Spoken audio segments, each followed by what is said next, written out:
3, 2, 1. Boosters in ignition. And liftoff of Artemis 1. We rise together back to the moon and beyond.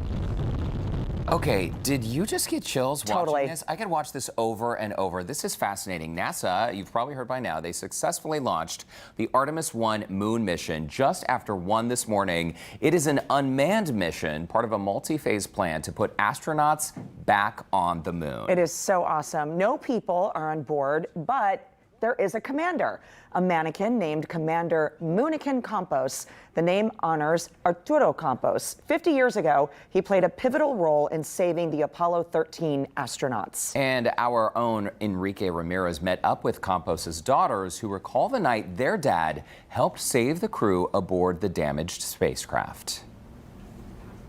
Houston, we've had a problem. He did not, that I remember, ever get called in the middle of the night for something, and that's what happened the night the Apollo 13 was in trouble. While the Campos sisters were very young on April 13, 1970, the memory of their father, Arturo Campos, getting called into work is still very fresh in their minds. Me and my little sister went running down the stairs to find out what was going on, because we could hear Dad awake and Mom and him talking, and all Mom told us was that NASA called him and he needed to go in right away. Arturo Campos was the electrical power subsystem manager for the Apollo 13 lunar module.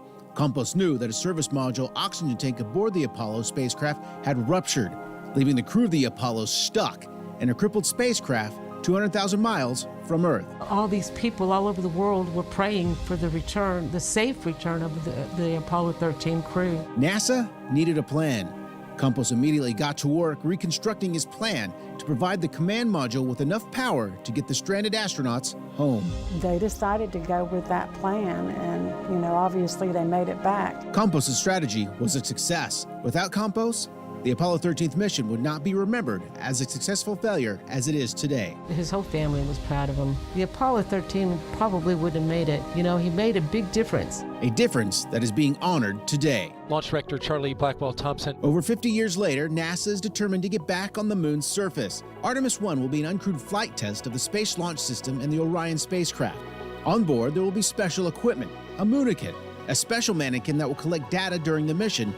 But what should the Moonikin's name be? Lisa Allen from headquarters in Washington was asking us if it would be okay to put Dad in the contest. Then we called each other and talked to each other and said, yeah, for sure. It was a public online contest on NASA's website that would help name the Moonikin. 8 names were placed on a bracket, and each day for just a couple of weeks, the names were voted on. And Dad made it to the last bracket and ended up winning. And he won on my mother's birthday. Yes, Commander Moonikin Campos will be launched into space and headed for the moon for the Artemis 1 mission. The data collected from Campos will be used to protect NASA's astronauts during Artemis 2, the first mission in more than 50 years that will send a crew around the moon. My sister had asked him, why is his name coming up? There's so many people that have worked there, that have made contributions, and we were so touched because they said that NASA headquarters had said to put his name in the hat. It shows them putting the wings with the name Campos on the orange suit, and that was like tear-jerking. It was like, oh my God, that's my dad, man.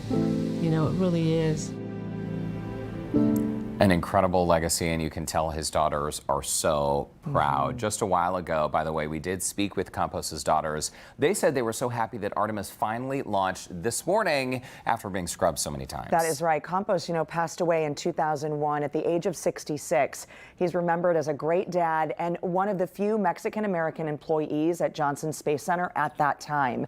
He was also very proud of his heritage. He pitched in on efforts to help recruit more Hispanic workers to the space program and encourage those in his culture to pursue technical fields as well. We're so proud to share his story. Incredible legacy.